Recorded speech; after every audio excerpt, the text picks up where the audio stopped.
Good evening, everyone. My name is Savannah Lynn, and this is my show where I talk about what I want to because no one gets to tell me otherwise.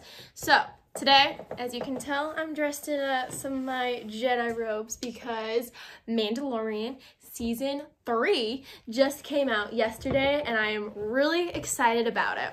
Now, even though I'm a huge Star Wars fan and I love everything about it, I can't help but be annoyed and honestly a little bit disappointed in the way that they treat not only female actors, but actors who have differing opinions than the basic standard Hollywood woke side of the acting world. For those of you who are into Star Wars, everybody knows, or at least you do if you were into the Clone Wars, everyone knows the character Cara Dune. Now, Cara Dune was a shock trooper in the old army of the Republic, and when the Empire came into power, she sort of just went off on her own, and eventually she met up with Mando and Grogu and went on a whole bunch of adventures with them. But last year, during the filming of Season 2, Gina Carino, who is the actress who plays Cara Dune, made a tweet about World War II and about how you weren't allowed to say anything back then without being punished, and sometimes that's what it feels like to be a conservative female in Hollywood today. She didn't call anybody anything. She didn't say anybody was a certain brown shirt party that we all know what they are, that have the, the swastika. She didn't call anybody anything. She just said sometimes it's hard, and as a result, she has been completely blacklisted from Hollywood elites, and she was fired from Disney's The Mandalorian. Now, Gina Carino has gone on to be with the Daily Wire, which I'm super stoked because she was in a TV show that I believe was called Terror on the Prairie, and it was doing really good, and I'm going to be watching that and reacting to that soon too. But I just want to talk about how it's really disappointing today that we can't have anything in Hollywood. Nothing. They preach about representation and about the fact that they're really inclusive and they just want to love everybody.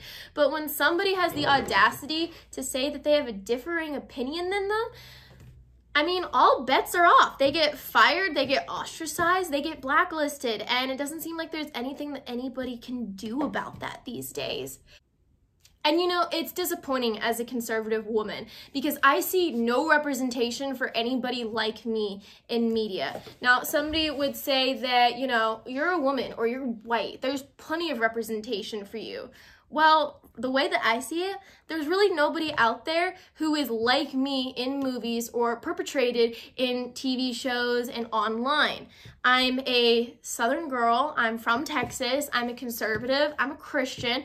I'm what city people in Hollywood would probably consider a little bit redneck or white trash, considering my idea of a fun pastime is riding my horses or going to the gun range with my dad.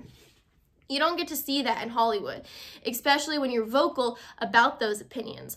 There have been a few other actors randomly here and there, like Chris Pratt, who actively are talking about his faith, and that's amazing, but I'm honestly just sort of counting the days until they officially fire or get rid of him because he has the audacity to maybe say something against the Satanic Church of America, which has been running their mouth quite a bit recently.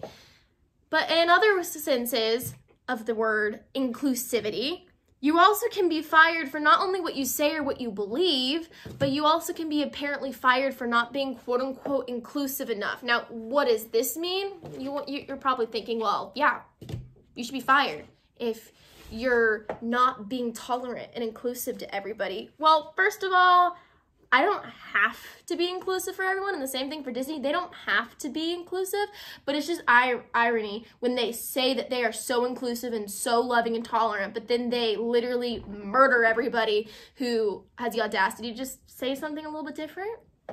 Just be a little bit on the outside. Google recently has been under some hot fire and some hot heat because they fired somebody for not being quote-unquote inclusive enough. I know, horrible, awful. But let's actually look into the story a little bit. So it turns out that a 15-year-old veteran on Google's and staff was fired for not being inclusive because his Asian female colleague was sexually advancing and harassing on him, and he was married happily, and he turned her down. I find that a little interesting. So now we are going to gaslight men into not being inclusive because they want to be loyal to their wife.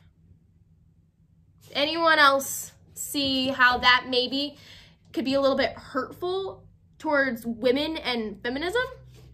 Now we're trying to build a society of apparently homewreckers. But I mean, like, you know, women, power to them. Because apparently being repeatedly drunkenly lashing out at him at work events in New York City to where he went and hid from her because no one was stepping up or saying anything about it. And she was his boss. You see where this can become a slippery slope? Because the second that you start normalizing that we have to fire people because they have differing opinions or because they're not really interested in your sexual advancements, we have officially deteriorated as a society and regressed so far back, I don't even know where we are at this point. I mean, I hear all the time these days women talking about how they feel like it's the 1940s and 50s again. And I'm like, first of all, what does that mean to you? Because to me, what that meant is we were in the midst of World War II.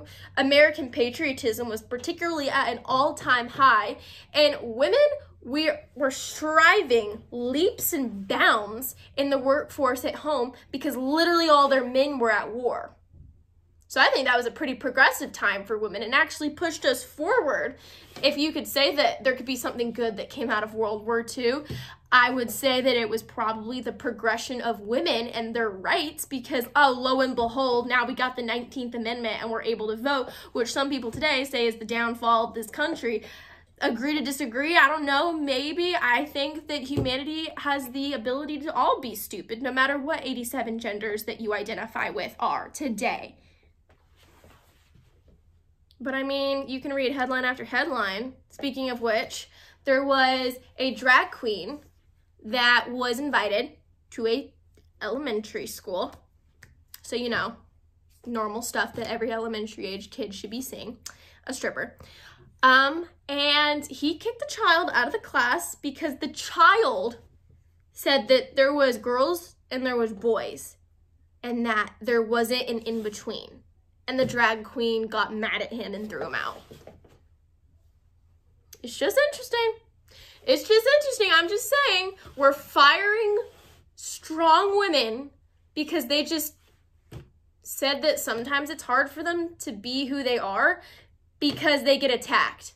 And then Disney proved that by firing her and attacking her. Check. We're now gaslighting men into not wanting to have sexual relationships with their bosses or mistresses because they're happily married and they don't want to cheat on their wife whom they love. And now we're gaslighting him into he needs to do that or else he's not inclusive. Okay, check. We're now kicking kids out of their elementary school classes because he said there's girls and there's boys. There's nothing else. And an adult, a grown adult man who decided to cosplay as a woman, who for some reason fetishizes his sexual identity in children confirming his identity because that's not creepy and pedophilic enough. And now we're having said drag queens kicking children out of their school classes because a child didn't confirm his sexual orientation. Check. I don't know about y'all, but we really need to start doing better. Truly. Because this world has checked out.